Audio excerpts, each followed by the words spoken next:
I am New York. Ya som New York. I am New York. Yo soy Nueva York. Sono New York. Je suis New York. We are New York. Welcome to DiverseCity, where we explore New York's eclectic enclaves, one neighborhood at a time. I'm Zyphus LeBron. This month, we're coming to you from Shirley Chisholm Park in East New York. The park is named after the Brooklyn native who was the first black woman to be elected to the U.S. Congress. Its bike paths and rolling hills are a long-awaited addition to the residential majority-minority community in eastern Brooklyn. The area used to be majority white, but that changed with a wave of white flight during the 1960s. These days, the neighborhood has earned a reputation as the busiest police precinct in New York City. But there may be a sea change coming. There's a comprehensive city-led plan to create and maintain affordable housing in the district, and the New York Economic Development Corporation has invested over $16 million into an industrial business zone that hopes to bring new economic life to the area. On this episode, Trust Exercises, the effort to turn underutilized land into employment and housing opportunities. Breaking the food chain, increasing access to healthy, culturally relevant crops in a known food swamp. And Blue Blockade, an uphill battle to heal wounds between the NYPD and the community. Those stories and more coming up on DiverseCity.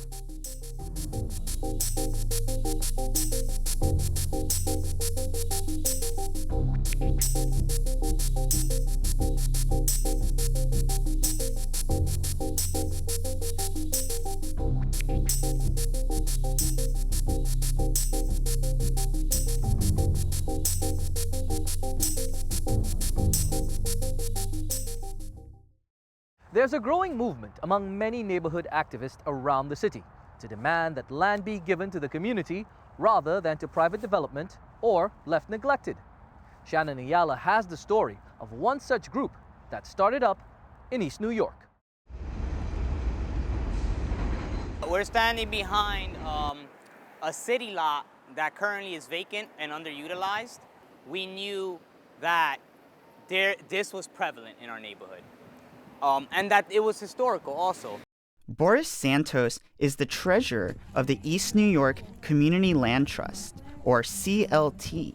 A CLT is a group that takes city-owned public land off the market and acts as a steward. I equate it to community ownership. The land will be under the community's name, the East New York Community Land Trust, governed through a nonprofit, which is composed through a board and so forth, and members that anyone in the community can be part of.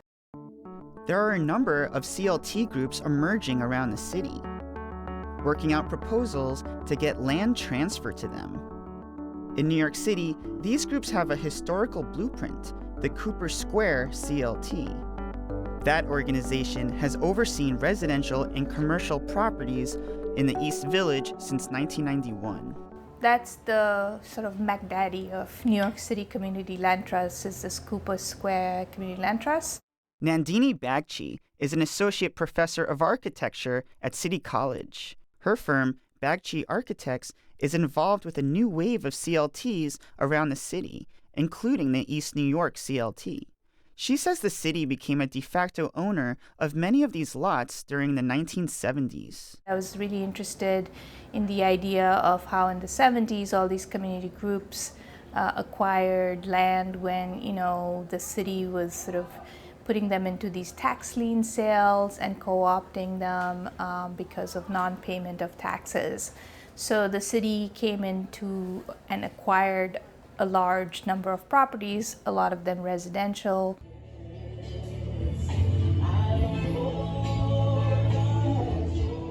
Santos says the goal is not just to claim land before developers do, but to claim it to solve social problems. We know that we're in a housing crisis. We know that there's needs out here in East New York. We know that there's high levels of unemployment, low levels of educational achievement. Why not utilize these lots as that opportunity? Last spring, the East New York CLT put out a report it calls a black paper.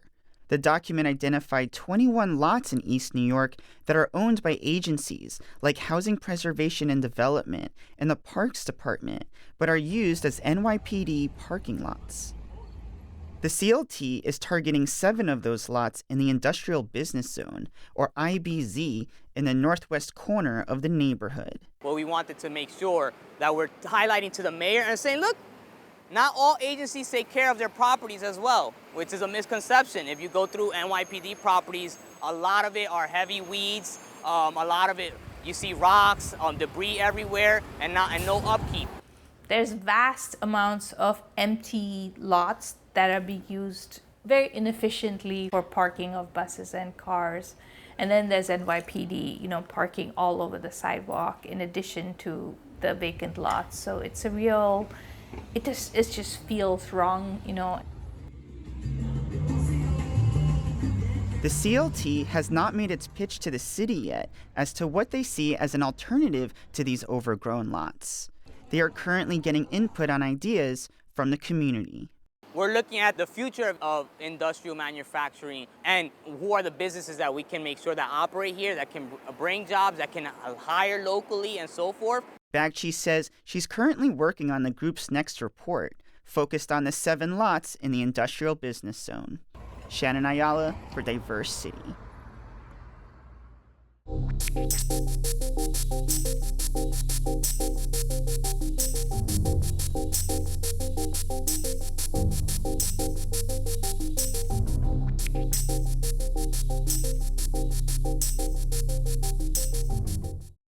While East New York might symbolize the cliche of a concrete jungle, East New York Farms has been carving out green space for residents since the year 2000. Craig Thompson did a bit of digging for this next piece. Back in October, East New York Farms held a food pantry distribution event at one of their 2 gardens, located right off of New Lots Avenue. We do fresh food pantry distribution, so we have our Tuesday distributions, which are from 3:30 onward, where we harvest produce from the farm and we distribute it to the community members.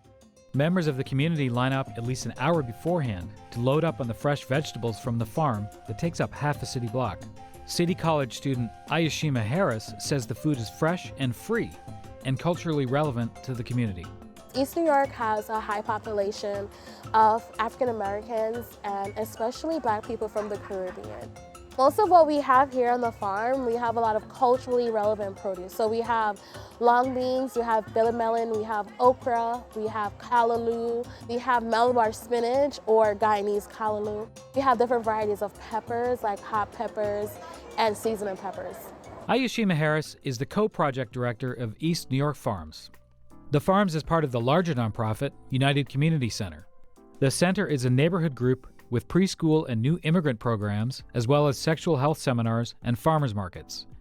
Harris's work has roots in the food justice movement. Food justice is a movement that focuses around environmental justice, environmental sustainability, and urban agriculture. And the basis of food justice is creating and growing affordable, locally cultural relevant produce for communities that need it the most. We are the only food justice program or project in East New York. East New York as a community struggles with food insecurity. According to recent data from Hunter College, 18% of residents in East New York don't know where their next meal is coming from. East New York Farms is just one of a growing number of gardens in the area that are enlisting volunteers to help address the issue. But for the most part, it's all about the volunteers. If we don't have volunteers to make it happen, then the gardens fall apart. William Pape is the outreach coordinator in this area for the city's Green Thumb program, a program founded in the 70s to rehab abandoned and derelict lots. He oversees 57 community gardens in East New York. He says gardens like this one have grown abundant, despite the area's history. In the 70s, there was not much money, so there was disinvestment. So as a result, this lot, like many, maybe almost all of them, was abandoned by whoever owned it, and they either didn't pay their taxes and so the city took it over, or they sometimes burned them and tried to collect insurance. The city stepped in, bought many of these vacant lots, and the community garden movement was born. But PAPE is concerned about an aging volunteer workforce. If you were to look at the typical membership role of gardens, at least in East New York, because that's the ones I'm most familiar with, you would find that the leaders tend to be in their 70s, and the members not far behind in their 50s and 60s. So there definitely is, in my opinion, a real important effort to bring in a newer generation. And the generations that live around in East New York have grown up with going to the bodega, going to the local store. That's where they get their food. It's no coincidence that the folks that are like the leaders of the gardens now are often from the islands, the Caribbeans, or they're from places where it was an agrarian country, and they had literally had their hands in the soil. Back at East New York Farms, Aishi Meharis, who grew up in the neighborhood with a garden in her backyard, works hard to get youth interns interested in tilling the soil. As more retail jobs, fast food jobs are available, and they're paying more, and they could offer more hours, young people are more geared towards those kind of work. However, we still do have youth that are interested in that role, and what we're finding is that community gardeners want to have the younger generation in their garden because they tend to be older senior citizen, and they're tired. They want to give up their space. They don't know who to give and transition the site to. And what we're trying to do is to mold and grow and secure youth to take over those spaces so that those spaces don't die out. We're hoping to make growing food fun again. For DiverseCity, I'm Craig Thompson.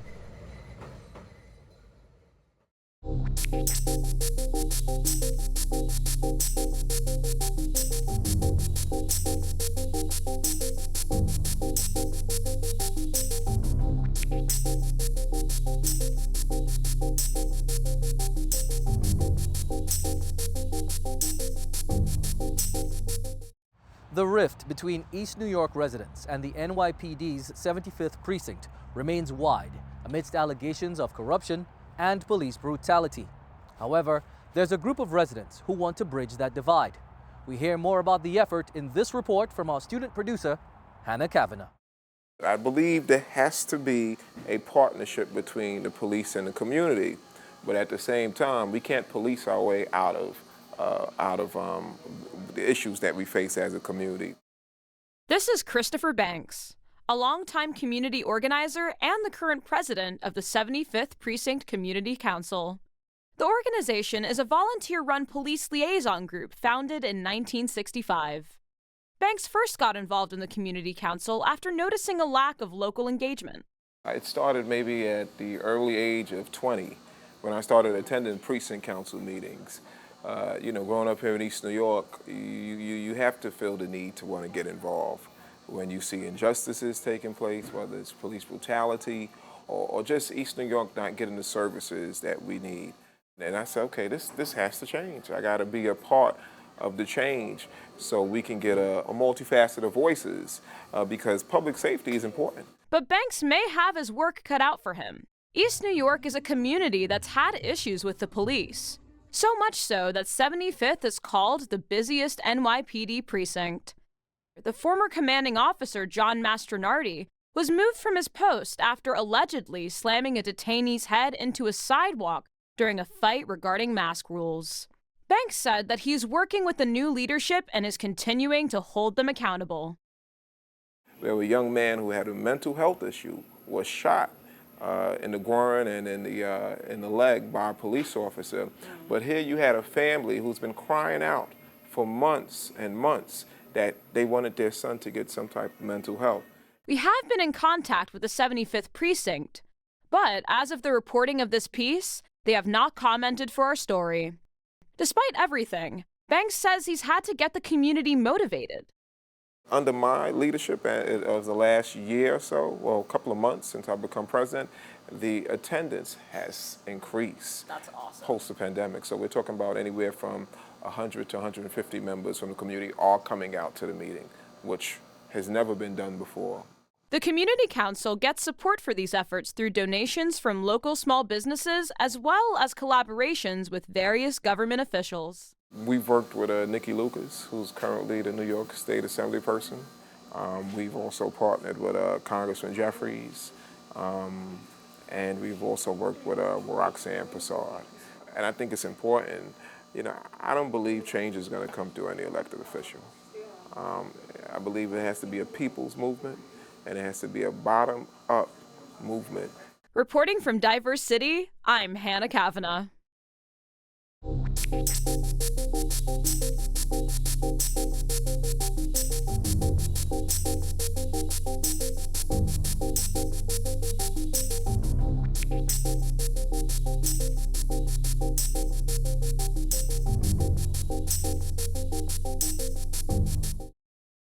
Starrett City has been touted as a bastion of affordability and a symbol of middle-class mobility since it was built back in the 1970s.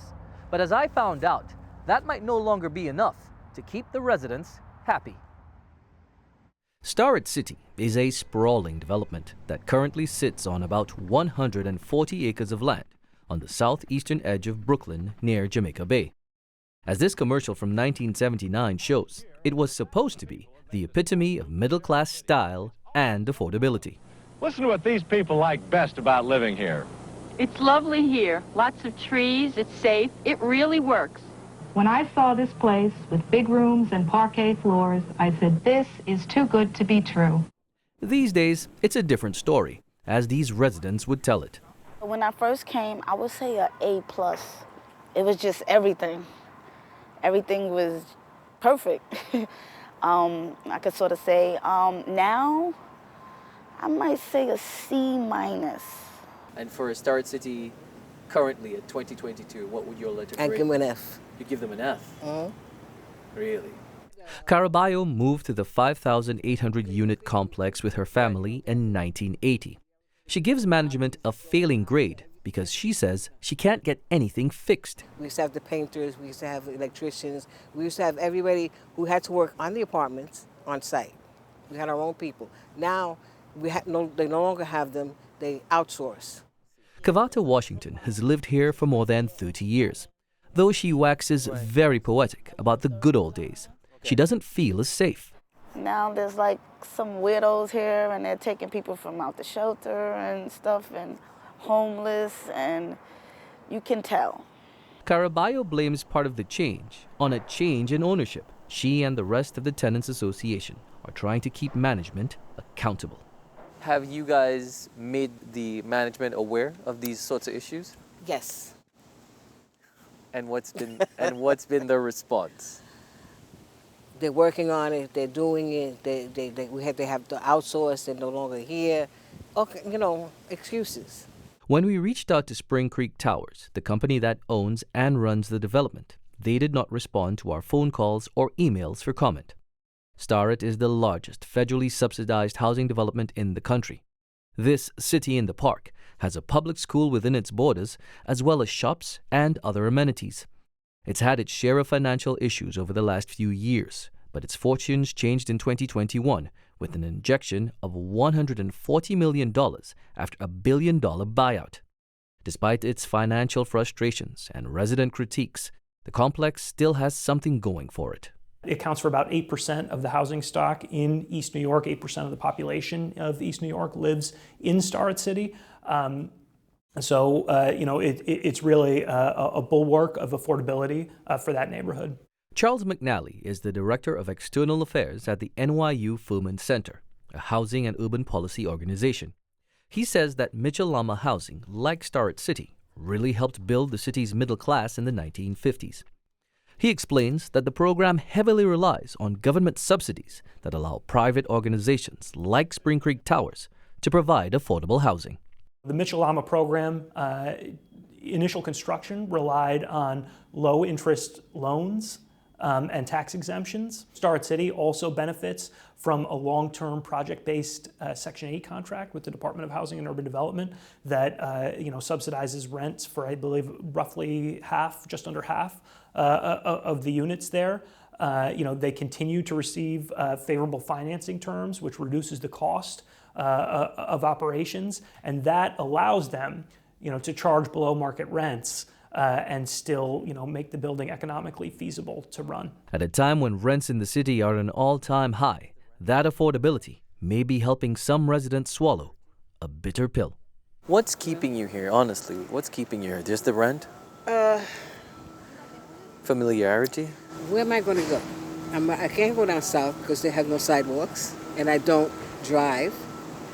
So it's like, that's difficult.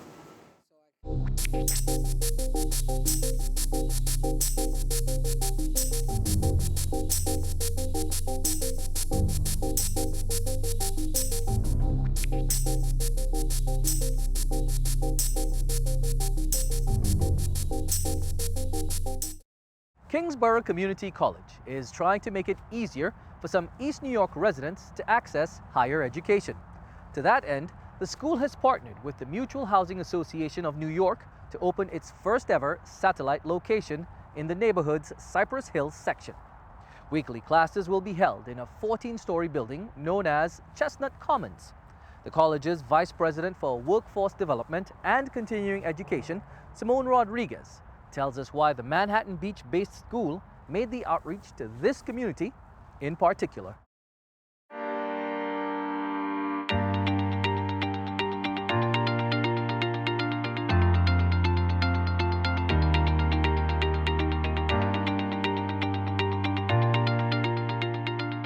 We have about 120 students who reside in Cypress and attend Kingsborough Community College. And so for us, it was an extension really of our commitment to the students and the community.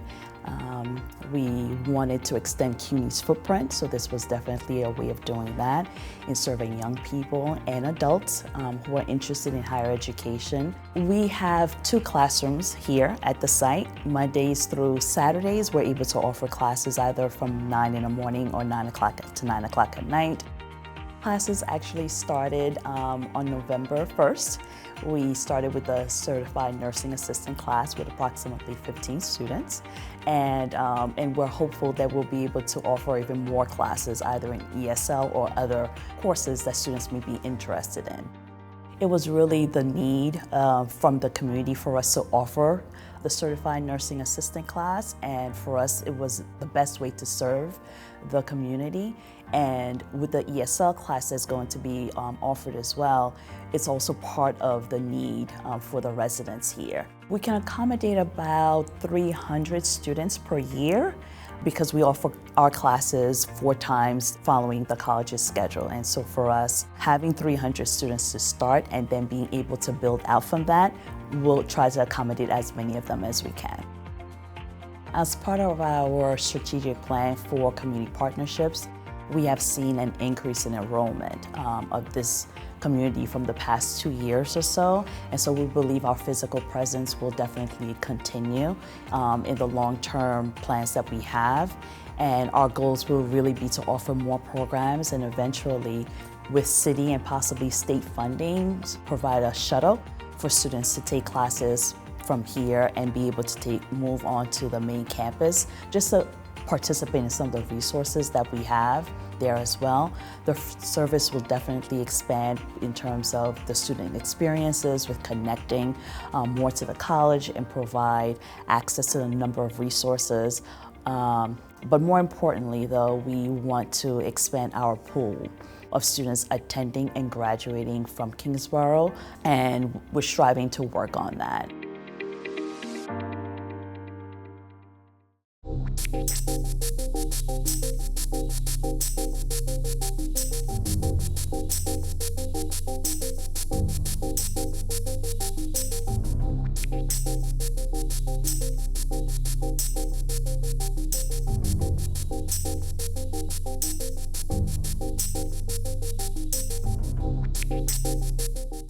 That's our look at East New York in Brooklyn. Join us next time when we'll head over to Yorkville on Manhattan's Upper East Side. Till then, thanks for joining us as we explore our diverse city.